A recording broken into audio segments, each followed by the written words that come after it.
Apa kabarnya? Bertemu lagi di Habatus Hidupku Bagi Kristus. Hai adik-adik, sudah masuk sekolah ya? Wah, ada beberapa yang sudah masuk, ada juga yang masih libur.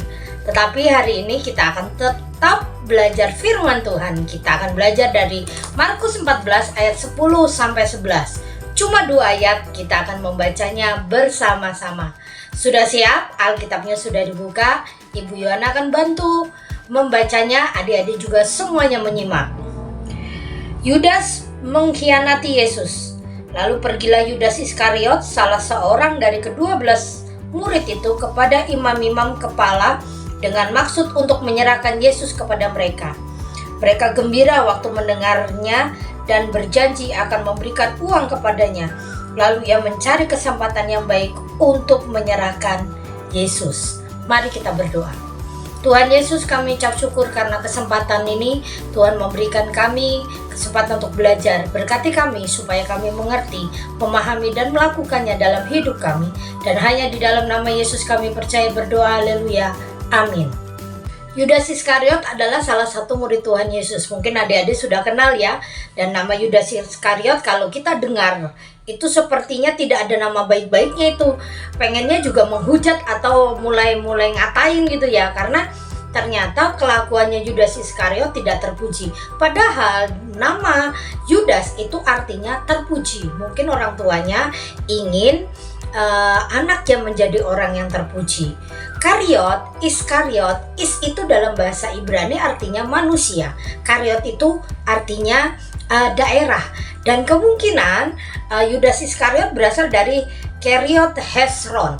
Itu salah satu kota yang di Galilea. Jadi Yudas Iskariot itu satu-satunya murid Tuhan Yesus yang berasal dari Galilea. Dia mempunyai keinginan yang besar supaya Israel itu bebas dari penjajahan Romawi. Dan waktu itu, waktu dia mendengar Yesus datang dengan luar biasa, perbuatannya ajaib, dan apa yang Yesus bicarakan tentang pembebasan manusia, penyelamatan, dia mengambilnya salah tangkap. Dia menganggap bahwa Yesus akan membebaskan Israel dari perbudakan. Tetapi sebenarnya yang dimaksud Yesus adalah kedatangannya adalah membebaskan manusia dari penjajahan dosa, membebaskan manusia, menyelamatkan manusia dari maut, dari kutuk dosa. Tetapi Yudas Iskariot menganggapnya berbeda sehingga dia kecewa kepada Yesus. Dia diberikan tugas oleh Yesus sebagai bendahara. Ternyata dia bukan bendahara yang baik. Kalau adik-adik nanti membacanya di Alkitab, banyak referensi, banyak ayat-ayat yang menunjukkan ketidaksetiaan Yudas. Dan tadi ayat yang tadi kita baca adalah salah satunya. Kekecewaannya ini mendorong dia untuk melakukan hal yang tidak terpuji. Ada peribahasa adalah menusuk dari belakang. Teman makan teman. Ada juga bahasa yang lain adalah air susu dibalas dengan air tuba. Tetapi kalau Ibu Yohana saat ini berpikiran bahwa tindakan Yudas adalah menusuk dari belakang. Di depan Tuhan Yesus dia baik, mengikuti Yesus, tetapi hatinya dia tidak mengikuti Yesus dengan sungguh-sungguh. Dia berkhianat karena kekecewaannya, karena ketidakpuasannya dan keinginannya tidak tercapai di dalam Yesus. Dia akhirnya melakukan tindakan yang tidak terpuji. Adik-adik, dengarkan baik-baik. Banyak hal yang di dunia ini yang tidak sesuai dengan ekspektasimu.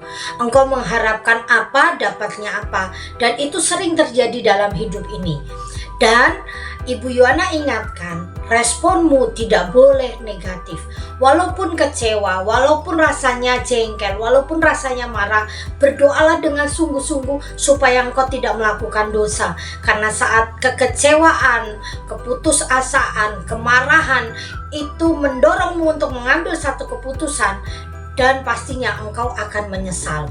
Yudas Iskariot contohnya, dalam kekecewaannya, dalam keputusasaannya, dalam kemarahannya, dia mengambil tindakan yang tidak terpuji sehingga dia binasa.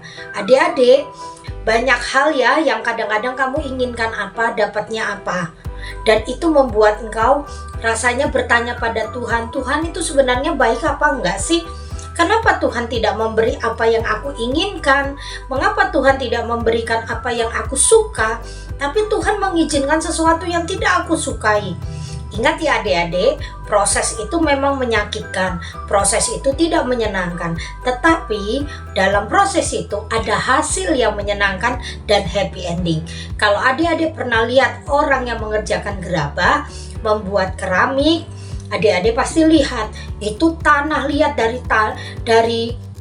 mungkin dari sawah, dari ladang diambil, bentuknya masih jelek, diolah, digiling, dibersihkan batunya, dibersihkan kotorannya, akhirnya menjadi tanah liat yang halus. Itu belum selesai, akhirnya dibanting, ditaruh di tempat yang diputar itu ya langsung. Pengrajinnya akan membentuknya begini, mulai diputar-putar, dibuat, ditinggi, pendek, ada juga yang dibuang. Setelah jadi ternyata prosesnya juga belum selesai, harus dibakar pasti nggak menyenangkan. Tetapi dalam proses pembakaran itu, keramik ini menjadi lebih cantik. Waktu keluar dari tempat pembakaran, pengrajinnya bilang masih kurang cantik. Akhirnya dipoles lagi, dikirik lagi, digosok lagi. Setelah halus, dimulai dicat, diberi warna, dan setelah diberi warna cantik baru dijual. Hasilnya menyenangkan banyak orang. Adik-adik, untuk mendapatkan keramik yang cantik prosesnya lama, prosesnya menyakitkan, dan proses hidup kita pasti tidak menyenangkan. Tetapi Ibu Yuhana berharap engkau bertahan di dalam Tuhan, jangan pernah meninggalkan Dia, jangan pernah kecewa sama Dia. Anggaplah proses ini membuat engkau semakin kuat di dalam Tuhan. Apalagi akhir-akhir ini banyak sekali ujiannya, ujian hidup kita, entah dalam keinginanmu yang mulai tidak dituruti mama papamu, lihat mama papa keluargamu dengan masalah keuangan, atau masalah kesehatan, atau masalah-masalah yang lain. Masalah-masalah ini sebenarnya bukan menyakitimu, tetapi membuat kau semakin kuat dan bertahan bersama Tuhan. Ibu Yuhana berharap kau menjadi anak-anak yang terpuji dan tumbuh menjadi anak-anak hebat, sehingga nama Tuhan dipermuliakan, engkau sukses, dan banyak jiwa dimenangkan karena engkau. Ya, karena apa? Karena kesaksian hidupmu, dan orang-orang mulai mengenal, wah ternyata Tuhan Yesus hebat ya, menolongmu, dan kau menjadi kuat dan mulai belajar bersaksi, Tuhan Yesus yang menolongku. Engkau pun pasti akan ditolong, engkau menjadi kesaksian yang hidup. Nah, adik-adik mulai belajar bertahan ya, dan menjadi anak-anak yang terpuji. Mari kita berdoa. Tuhan Yesus, kami mengucap syukur karena Engkau memberikan kami proses. Kuatkan kami dalam proses-proses yang tidak menyenangkan Tuhan. Ajari kami terus bertahan bersama Yesus. Dan hanya di dalam nama-Mu yang kudus, Tuhan Yesus Kristus, kami percaya berdoa. Haleluya. Amin. Sampai bertemu lagi di Habatus, hidupku bagi Kristus. Habatus Renungan Harian